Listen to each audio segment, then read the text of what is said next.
Welcome to the Dr. Carolyn Coker-Ross Show, awakening your full potential and expanding your understanding of how to live fully and joyfully by making conscious choices that promote and maintain vitality in all areas of your life. Now here's your host, Dr. Carolyn Coker-Ross. Please be sure to listen to this episode in an environment that is safe. Do not listen to this recording while driving a car or operating any kind of machinery. Welcome to The Vital Life. We have a wonderful show planned for you today. And today we're going to be talking about health at every size, the data against dieting and fat phobia. My special guest is Dr. Linda Bacon. She earned her doctorate in physiology, specializing in weight regulation from the University of California, Davis. She also holds graduate degrees in psychology, specializing in eating disorders and body image, and kinesiology, specializing in exercise metabolism, and she has professional experience as a professor, researcher, psychotherapist, exercise physiologist, and consultant. She is currently a nutrition professor in the biology department at City College of San Francisco and serves as an associate nutritionist at the University of California, Davis. She's the author of the book Health at Every Size, The Surprising Truth About Your Weight. And there's a comment on the cover of the book that says, by the New York Times, that says, in the long run, the health at every size approach works better than dieting. So welcome to the show, Linda. Oh, thanks, Carolyn. So, can you tell us a little bit about health at every size for those who, I speak all over the country and I never fail to mention the health at every size movement, but I'm often surprised that there are still people who haven't heard of it. So maybe you can give us a little summary. Sure. Well, as you know, one thing that people have heard about is the obesity epidemic, and it seems like we're in a current cultural climate right now where everybody's obsessed about weight and the supposed problems that it occurs. And I think the result of this is that people have all kinds of stereotypes and ideas about people who are living in larger bodies, and everybody lives in fear of having a larger body and the fat that they do have on their body. And health at every size is based on a very simple premise that if we care about people, if we care about health, we need to shift our focus, and we need to focus specifically on health, not weight. Certainly what we know is that much of the information that we say about weight just isn't true. For example, there are plenty of people that are living in fatter bodies that live long, disease-free lives despite meeting the medical category of being obese. And similarly, we know that there are plenty of thin people that end up suffering from the diseases that we tend to blame on obesity. So the whole idea here is that we can reframe. We can put our attention to supporting everybody in adopting good health behaviors and take the focus off of weight. We can help people to just enjoy the bodies that they have and then make good choices to support them. So the health at every size movement has the premise that health is not determined by weight, which is kind of the opposite of the way that the medical community and most of the public looks at it. So right. What has your research shown about that? Or what has the research? Right. Well, it's interesting to see how the research really very much disputes the common ideas around weight. For example, let's look at the weight and health issues. First, we could look at the data around longevity. And what we're finding from almost all of the epidemiologic studies that have been done on weight and longevity is that people in the overweight category actually live longer than, or at least as long as people in the normal weight category. And similarly, people at the level of obesity that most Americans are live at least as long as people in the normal weight category. So we don't have any data that shows that fatter people are dying earlier. I mean, that's where does that notion come from, though? I mean, is it just made up out of the blue to scare people, or where does it come from? I would imagine that part of it comes from just these cultural beauty standards. You know, there's this idea that everybody's got to be thinner to be better people in the world, and I think that we have a lot of industries that profit off of that, of people hating their bodies and trying to change them. So I think that's certainly part of it. I think, too, that we're always looking for scapegoats and people to blame. I think other issues that come up is that it is certainly true that it is more common to find disease in heavier people. And so there's a natural tendency then to blame it on the weight. But when we look at the actual data, what we find is that weight is rarely the primary driver of disease. Even in something like type 2 diabetes, which is the disease that's most often blamed on weight, when we actually look at the data, we find that there's a much stronger correlation between things like genetics, socioeconomic class, activity levels, eating behaviors, those kinds of things, than there is with weight. And so some people may hear you say eating behaviors and think, well, of course, if someone is obese or overweight, they have poor eating habits. Are you saying that there's that what you eat, no matter what you weigh, can influence your risk for diabetes? Definitely, that's true. And it's also really interesting. You're getting at yet another cultural assumption. I know that everybody does assume that fatter people eat more. And actually, we don't have data to support that. Almost all of the research is showing that fat people eat the same amount as thinner people do. It's just that they're more genetically predisposed to store it than thinner people are. So I think there's a combination between genetics and lifestyle that play a role. But two people can eat the exact same amount, and one person might end up gaining weight as a result of that, whereas someone else, their bodies will just instantly burn it off and won't store it. So that goes to the myth of if you want, and I've heard many famous speakers say, you know, obesity is not rocket science. It's just calories in, calories out, and that's the end of it. And you're saying what? Oh, it's a lot more confusing than that. On the one hand, that is true. I mean, that's a law of nature that if you take in more energy than you spend, you're going to store it on your body and you're going to gain weight. But here's where things get kind of confusing, is that we don't have control over the energy balance equation to the degree that many people believe that we do. So, for example, there are a lot of people that diet to try to lose weight. And in the beginning, with almost every diet program, what they find is that they usually lose some weight. The same thing is true with exercise. If you try to alter the other side of the energy balance equation and spend more energy, in the beginning, everybody seems to lose weight. But what we also know is that there are biologic compensatory mechanisms where your body just tries to fight back after a while. And it can do things like it can slow down your metabolism to balance out what you're doing. So, in other words, let's say you're dieting. In the beginning, maybe you're going to lose weight. But even if you continue that diet, it may be that your body switches into a conservatory mood where it just conserves energy and spends less. So suddenly, eating less might actually result in gaining weight, not losing weight. Okay. So there's a lot of myths about how that energy balance equation works, and it's just not so simple to think that, oh, just eat less, exercise more, and you should be able to control your weight. Your body has a lot more power than you do under your own conscious control. So let me ask you just an overall question. We have just a few minutes before our first break. Is there an obesity epidemic? Well, it's certainly true that people have gained weight since, say, the 1970s or so. There's no doubt about that. Things have leveled off, though, in the last 10 years. So I know that there's fear-mongering that it's never going to end and we just keep getting fatter and fatter. The increase has certainly ended, according to all of the data. But I suggest that the larger issue is that this doesn't really seem to be a problem.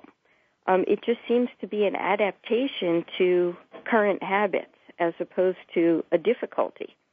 Now, I would say, however, that Americans could probably eat better, they could manage stress in their lives better, they could get more activity.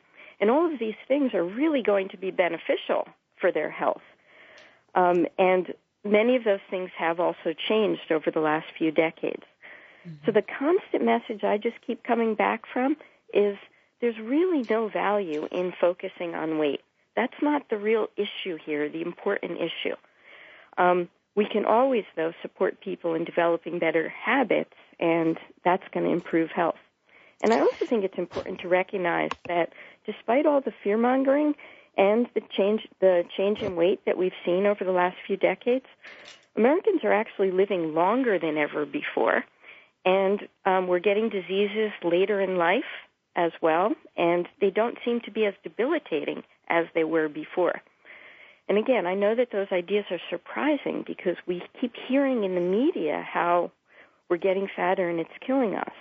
But actually look at the data, and that's just not true. Why isn't anyone else looking at the data, or what data, should I say, or is everyone else looking at? And just keep in mind we have less than a minute, but can you get us started on that conversation? Sure. I would say that basically it's that we already have such strong assumptions that we interpret data with those assumptions in mind.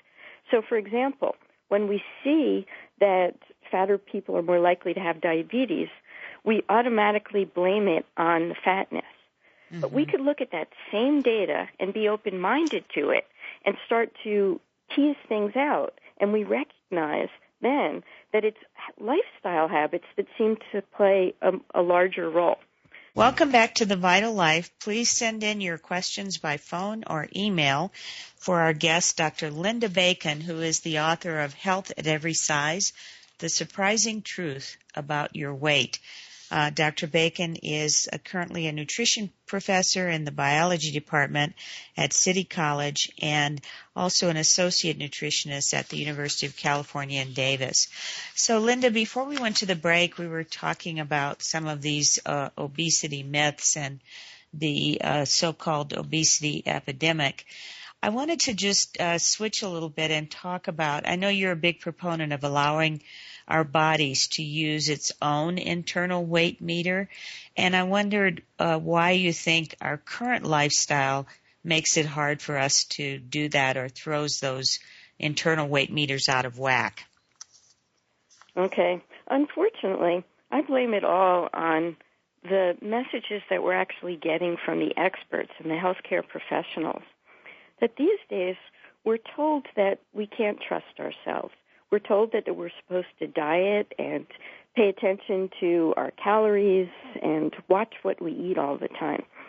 And I think that when we start to do this, we lose touch with all of the natural messages that our body gives us that help us to regulate our weight. And I think that this has actually resulted in weight gain as opposed to people being able to maintain a weight that might be healthy and appropriate for their bodies. And I could actually speak to, there's maybe about 100 different studies that have looked at this question of what happens to people when they try to control their weight. And first off, what we see is that in all the prospective studies that have asked people, like, have you dieted in the last year or so, and followed people over time, they consistently find that the people that diet and try to manage their weight are the ones that gain weight over time. Whereas the people that don't think about it and don't try, just do what comes naturally, they're the ones that stay weight stable over time. So it's ironic that dieting actually causes weight gain. But we could start to understand the mechanisms behind this when we look at the data that shows that when people just naturally pay attention to hunger and fullness, they have breaks in place. When their body is satisfied and content, they stop eating. Okay. But well, people, go on and finish your thought. But for people who try to control their weight and use their brain to stop themselves when they feel like they've had enough, what we find is that they're much more vulnerable to all the outside influences. So if they just smell food or see food or something like that, it kind of breaks down their ability to fight, and they're very vulnerable to that, and they often end up overeating. Whereas someone who is more used to just trusting their bodies, they have a natural shutdown response where they lose interest in food. But how do you explain, though, these, like the TV show The Biggest Loser, and you take someone who's 400 pounds and, they whip them into shape literally by exercising, hours and hours a day and, dieting and so on. How does that overcome, how are those people able to lose their weight? Right. Well, that goes back to what I was saying earlier. Almost everything that you do on a short-term basis can result in short-term weight loss. Anytime you cut your calories or you exercise more, that's what's going to happen. But what's interesting is that they don't publish the stories of what happens to people years later. Mm-hmm. But we do have plenty of data, and in fact, some of the stories are starting to hit the news of the people that previously were seen as success on The Biggest Loser, but now they've regained their weight. And the scientific data has looked at, in general, what happens to those people over time. They find that the majority of them lose weight, the majority of them regain the weight. Now, of course, there's always going to be some individuals that maintain weight loss over the long term, but those are the outliers. That's not what's going to happen to most people. So that's not real world, because that's what we see in the magazines, the stories of so-and-so who kept her weight off for, 5 years. And I think it makes those who are continuing to struggle with losing weight feel like failures on a regular basis. Exactly. So we need more balance, and I think more balance would show that, depending upon what research study you're looking at, somewhere between 80 to 95% of the people will regain the weight. Yeah. So okay. What I always recommend to people is that there's no reason to try to fight biology. That instead, if you just let your body take care of it, if you just trust yourself, you eat when you're hungry, you stop when you're full, then your body will have a natural place that it's just going to settle, that's going to be best for you. For some people, that might result in losing weight, because some people might be above a biologically healthy set point. But for the majority of people, that's not going to be the case. And so what we need to do is we need to just take the focus off of weight, that just choose these behaviors just for the health of it, and to feel better about yourself. And your body will take care of things regardless of whether or not you lose weight. I have two types of clients who respond to that message. Two ways in which clients that I work with respond to that message. One is I have one lady who said she kind of read about there's no bad food and no good food, so she just started eating, as she said, whatever she wants, which generally ended up being a lot of candy and sweets and so on. And then I have the other side where a client, really does change their eating behavior, but and may lose 5 or 10% of their weight, but still is dissatisfied because they aren't reaching their quote-unquote ideal weight. How do you respond to these two different reactions? Okay, well, in that first scenario, what I'd suggest is that this is not about eating with abandon. This is about trusting your body and respecting your body. So what you'll find is that your body can give you messages to stop eating when you've had enough. So it's not about just eating endless amounts of food. And then also, your body gives you messages about what are the appropriate foods to eat. Mm-hmm. So if somebody's eating nothing but processed food, they're probably going to find, for example, that they're constipated all the time because they're not getting any fiber in their diet. So they are getting a message from their body that says, I need something different. This isn't nourishing for me. And they can learn from that, and they can add some fiber. They'll find that it makes them feel better. And then so the message really is that they're not really listening to their body. They're just indulging themselves. They're Well, they're using only that to indulging indulge themselves. the pleasure Emotional. of the immediate taste. That's it, right? But Okay. there's a lot of other pleasurable messages that you get from your body, like consistent energy levels throughout the day, comfort in bowel movements, as I was mentioning. So what about the other person who reaches their quote-unquote set point, is eating healthily and, is somewhat more active, has made some positive changes, but still can't get over that number on the scale? Okay. Well, the first point that I'd make is that I know that there's always that assumption that if somebody is heavy and they adopt better habits, that they are going to lose a little weight. And I want to suggest that that's not true.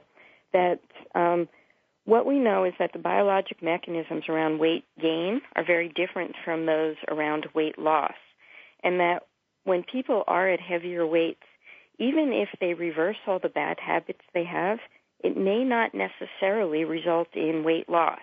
That there's biologic adaptation where your body might settle in and want to stay at that heavier weight. And so I want to just keep reemphasizing that point, that there's going to be plenty of people who are out there that consider themselves to be heavy, maybe, meet the medical definition of obese, and are going to adopt healthy habits and be doing great, but still won't lose that weight. And so my recommendation there is that what we need to do is we need to develop a little bit more compassion and acceptance of the diversity of how we are in the world, that fat bodies can be beautiful bodies, and you can learn to look at your body. You can see in the mirror whatever you choose to see. It's not objective. And so it's not a fact that you have to be in those smaller bodies in order to be healthy or be happy or be beautiful. And that's what I think all of us in this field are battling, is that assumption.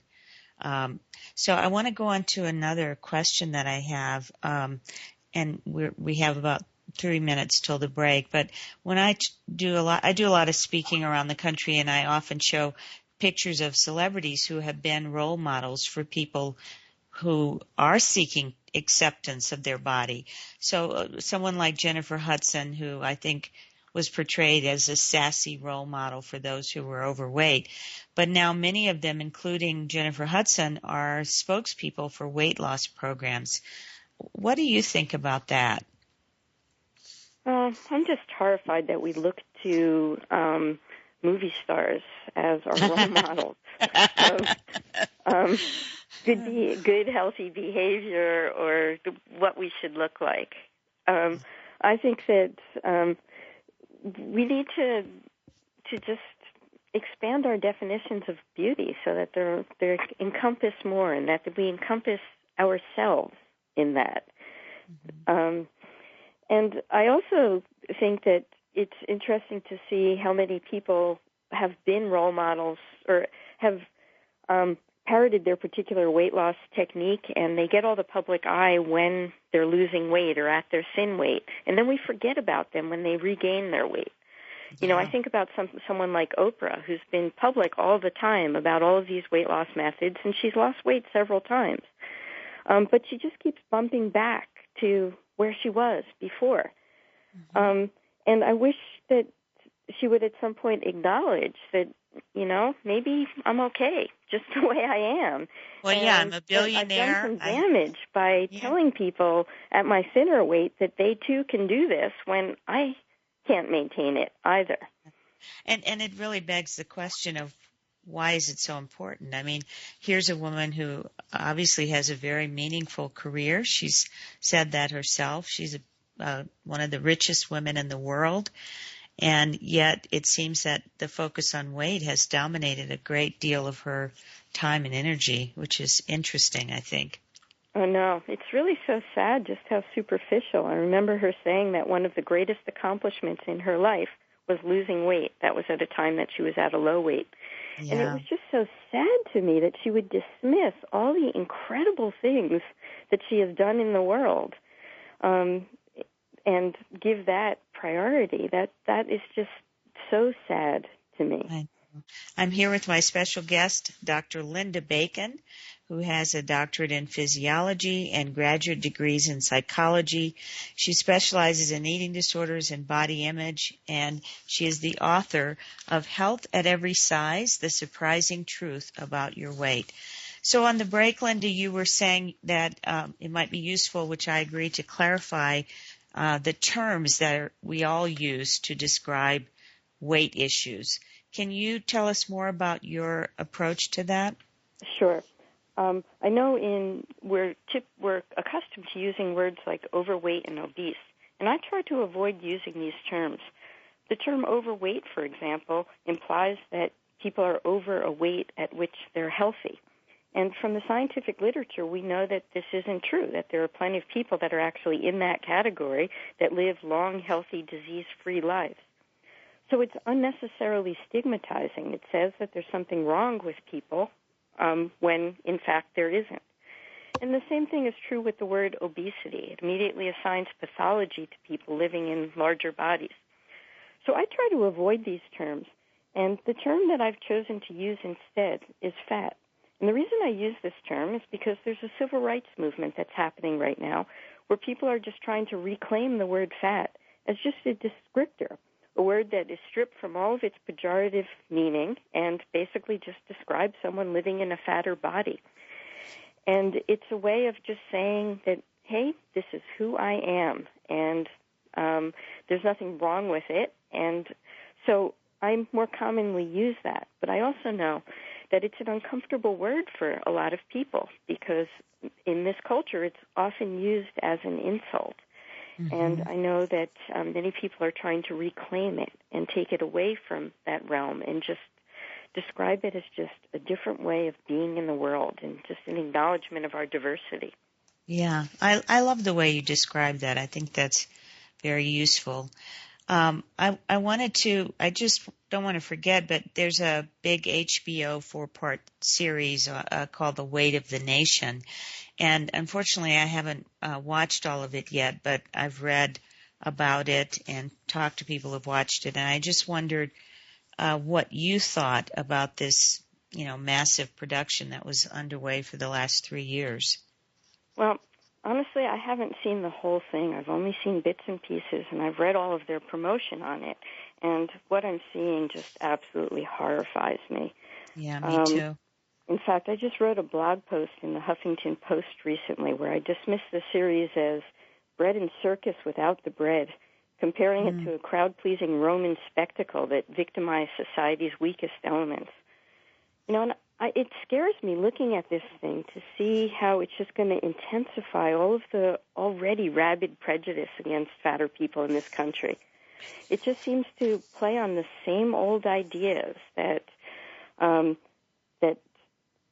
fatter people are eating too much, exercising too little, and it puts all the blame on them. It doesn't discuss that the health considerations are also important for thinner people, and it gives us the same old remedies which have been proven not to work. It encourages people to try to diet and to exercise, again, despite the evidence that says that on a long-term basis those aren't successful. So it really just feels like more of the same, and none of this stuff is based on good scientific evidence, and all it does is it just intensifies the stereotypes. I was very disappointed that they didn't interview you for that series, or someone, or even, I don't even know if they mentioned Health at Every Size during the series. They did not. Yeah, and that's tragic, I think. They and did again, bring in some people that they defined it that as their weight stigma experts, but those weight stigma experts, it seemed, were just intensifying the stigma, in my opinion.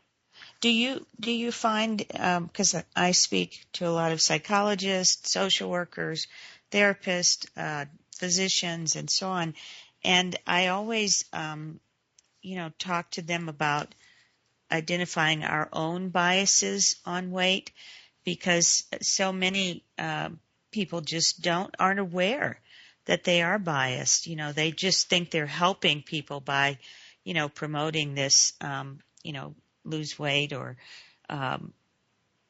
exercise and just eat less, that kind of thing.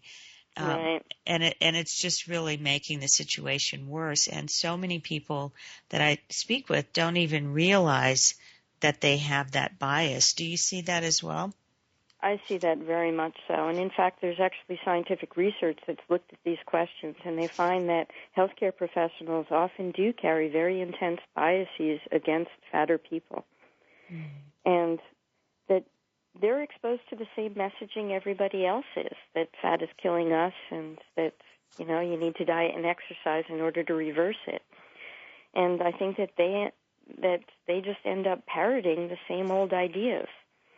And it saddens me that we can't start to examine these assumptions more. Well, let's look at some of those assumptions you have. First of all, I just want to say your book is fabulous. It's chock full of lots of good information, and it's very, very readable. Even though you do cite the research, I think you do it in a way that anyone could learn from it. And one of the sections, you talk specifically about some of the myths in your book. And one of them is the myth that everyone can lose weight. Can you say a little bit about that? Sure. And I also think it's important to just mention that in my book, I always refer to scientific evidence to back up my claims. And I'm talking about the same research studies that everybody else in the more conventional obesity world is too. We're looking at the same research. It's just that you can look at the same data and your assumptions are going to play a role in how you interpret it. Mm-hmm. So, as I mentioned before, it would be very easy for people to jump to the conclusion that fat causes disease just because you see it more commonly, just because you see fatter people more commonly having certain diseases. Like diabetes. Exactly. And how do you sort out, when you look at the research, how do you distinguish? So my challenge to the medical community is that we have to recognize that that correlation doesn't mean cause. So that just because it's more common doesn't mean that that's what's causing it. And that we have to ask more questions of the data. And so I think that that's the problem, is that they go in there with assumptions, and so they automatically translate things in light of their assumptions. So that's why we keep saying the same things over and over and over again. But that's why I think it's so important that we start to challenge the paradigm. That if we let's talk about the myth everyone can lose weight. Okay, so it's been tested. There have been many research studies that have followed people over the long run, both diet studies and exercise studies. So for example, with an exercise study, they have people that are coming into a laboratory and working out on a treadmill. So the scientists know that they're actually doing the exercise program that's prescribed. And what they find is that in the beginning, people lose weight, but then they regain the weight that they lost. So we actually have a lot of scientific evidence that shows that over the long run it doesn't work. But for some reason, we publish thousands and thousands of studies that only look at that short-term period where they actually do lose weight. And we don't carry out that many studies that are long-term. But we do have some of those long-term studies, and yet we don't pay attention to them and bring them to the forefront. So there is a huge ignoring data that's there. So there is a huge part of the Women's Health Initiative study, for example, that you cite in your book, of 20,000 women who were placed on a low-fat diet. And what did that study show specifically? Right. That's a great example because it was, at the time, the largest diet study that was ever done by the U.S. government, and it was a randomized controlled study, which is considered to be the gold standard in research. And what they found was the same thing we find everywhere else, that people lost weight initially, but when they looked at the women 8 years later, they, on average, had regained all of the weight. Despite the fact that they were maintaining their diets. They were all eating less than when they had started the study. And this wasn't a radical diet. This was the very moderate kind of drop your calories a little. I think they dropped their calories about 300 or 350 kilocalories a day. Mm-hmm. And so it wasn't anything extreme. And that study just proved that on the long term it doesn't work. But yet that's not something that they ever brought to the forefront when they published their results. That doesn't make news. Exactly. Mm-hmm. So are there any other myths that you see commonly that we haven't touched on? We talked about you can't trust the experts. Right. And we also talked about the control your weight myth. Right. Well, I know that one of the things that you had commented on was that you liked the imagery of my book. And on the cover of my book, I've got a scale in a trash can. And I think that that's really the ultimate conclusion that we really need to come to, that the scale is just a terrible measure of our health and our worthiness in the world. And it gets in the way of people being able to make good choices. I think what often happens to people is that they start off their day weighing themselves, and they usually don't like what they see.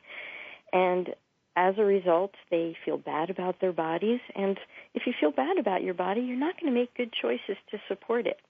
Mm-hmm. So in my scale, in my house, I actually do have a scale that I often weigh myself on in the morning. But it's a scale that was made by activist Marilyn Wan. And what she did was she took the numbers out, and she replaced everything with compliments instead. So when I stand on the scale, or when I stood on the scale this morning, it told me I was gorgeous. Wow, and that's wonderful. It makes me feel good, and boy, if I have a gorgeous body, I'm going to take better care of it, when I feel good about it. And I think that that's just one of the most important messages that we all need, is that this focus on weight doesn't make us feel good, and there's no value in it. But on the other hand, if we all can just see ourselves as amazing, we'll be nicer to ourselves. And yeah, I think the other thing the focus on weight does is it's such an energy drain. I often ask my female patients, as you know, who are the biggest dieters in the country and the world, what could you do with that extra time that you spend worrying about your weight, focusing on, the number on the scale? It just takes up so much energy and takes away from all of the other wonderful things that life has to offer. My special guest today is Dr. Linda Bacon. She is the author of Health at Every Size, The Surprising Truth About Your Weight. And Linda, I have a question for you. It comes from your book. You say in your book that not only are we what we eat, but we are also what our mothers ate. Can you say a little more about that? Sure. Well, and it actually goes back way, way before our mothers, to look at earlier ancestors as well. So let me start further back, and then we'll get more towards just our mothers. But from an evolutionary perspective, there have been many times throughout history where we've had famines. And when people didn't get enough calories to eat, they couldn't survive, and they would die. Over time, people's bodies adapted, and what they learned to do is to be able to store fat so that during these famines, when there wasn't as much food available, they can then survive off of the energy that's in stored body fat. And what we're finding now is that when people diet, your body doesn't know the difference between diet and a famine. All it knows is it's not getting enough calories. And it seems to trigger your body then to want to store more fat in the future to protect against the future diet. So I expect that part of the contribution to why people are heavier now than they used to be is because we're dieting more, and it's triggered all of these mechanisms where people store more weight. And now to get more directly to your question, we are also seeing research that documents that when women diet when they're pregnant, their kids, when they grow to adulthood, are more likely to be heavier. And so we think that part of what happens is it just sets up this developing fetus so that the fetus becomes very efficient at being able to store fat to protect itself against calorie deprivation. And that would explain why they're fatter in adulthood. Wow. That really brings up the whole issue of childhood obesity and the ways in which we're going about dealing with that. Do you have any comments about it?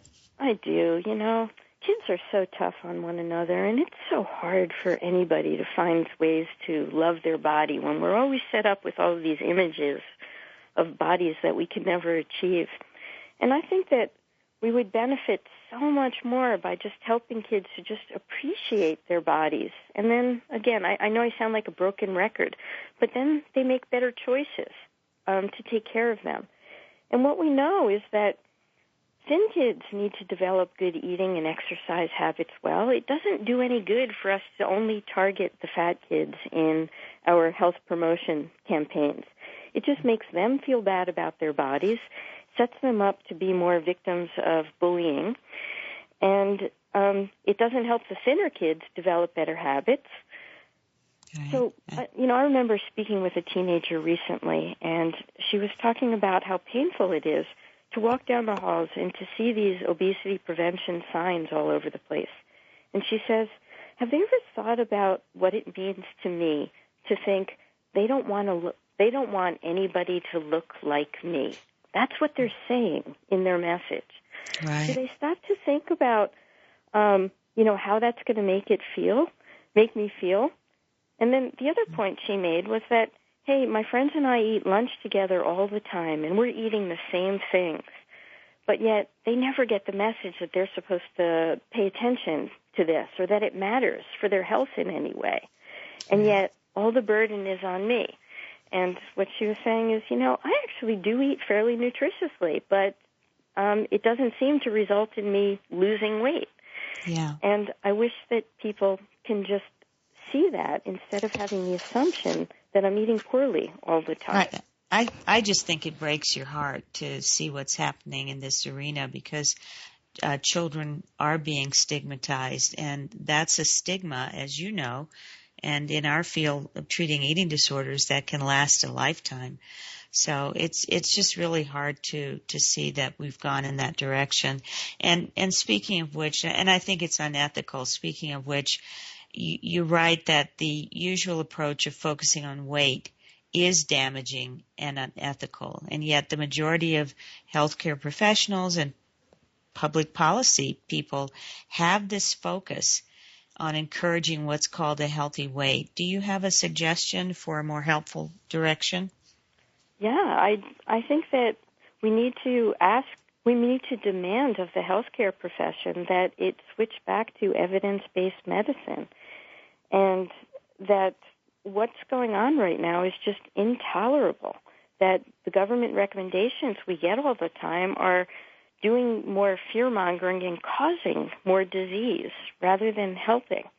And I think it's time that we hold our healthcare industry responsible and demand that they practice good evidence. I don't think that the burden should be on me anymore to have to prove that things don't work. I think that if they're going to be practicing this medicine, they need to prove that either it works or confront the fact, which inevitably they will have to if they try to find the evidence base, that what they're doing has actually caused much more damage than has been helpful. Well, and that's what I say when I show the pictures from the Behavioral Risk Factor Survey of the increasing levels of obesity over the past 50 years. My conclusion is what we're doing is not working. And I love what you say in your book when you talk about what to do about the war on obesity. You say, refuse to fight in an unjust war. Join the peace movement, the health at every size movement. Yeah, and I'm thrilled to see that the Health at Every Size movement has really been growing exponentially. In fact, there's now a professional organization for mostly healthcare professionals, but actually it spans all professions right now, called ASDA, the Association for Size, Diversity, and Health, which has a very large membership, and there's people working in diverse fields trying to change the paradigm. We also have a community website called the HAES Community Resources. That's HAES? Right, HAES community.org. And people can go and register their support for free just to show how big the movement is. And there's probably about 5,000 people or so that have pledged their support. And the other great thing about it is that people who are working in the field can register their data so others can find them. And there's a free searchable database. So if you're looking for anyone in a profession or in a field that practices from this perspective, you can connect with them there. And so I wanted to, I'm sorry to interrupt you, but we're going to be running out of time pretty soon. And I want to make sure that I read a quote from your book that was written by, I guess, one of the participants in the Health at Every Size research study, because I really feel it exemplifies what you and I and so many of us are trying to promote. And this patient or client says, I came to the program looking to make less of myself, to lose weight. I left proudly taking up more space, feeling lighter and less restricted in my body. I came to the program looking for rules about what to eat or avoid and how to control my urges. I left trusting myself, confident that I am more competent than any outside expert in knowing how best to feed myself. Food, previously a trigger for shame, guilt, and fear, is now a source of great pleasure. Most importantly, I know that everything I want in life is available to me now, not 20 pounds from now, which has given me a tremendous sense of freedom to explore what's really important to me. So I think that really sums up what your work has been about, and certainly what mine has been about. And I want to thank you so much, Linda, for being on the show. Unfortunately, we're out of time, but thank you again for coming and talking about health at every size. A delight to talk to you, Carolyn. Thank you for inviting me. And I hope you'll come back. Sure. So I'm sorry to say that's all the time we have today. For more information on all upcoming programs, go to www.carolynrossmd.com. Our guest next week is Johnny Bowden, Dr. Johnny Bowden, who's a nutritionist, psychologist, and on the editorial advisory board for Men's Health. We'll be talking about his book, The Most Effective Ways to Live Longer. I'm your host, Dr. Carolyn Coker-Ross, and I'll talk to you next week. Until then, I wish you good health and vitality. You have been listening to the Dr. Carolyn Coker-Ross Show. Please visit carolynrossmd.com. That's carolynrossmd.com to access podcasts, show archives, and more about Dr. Ross and her services.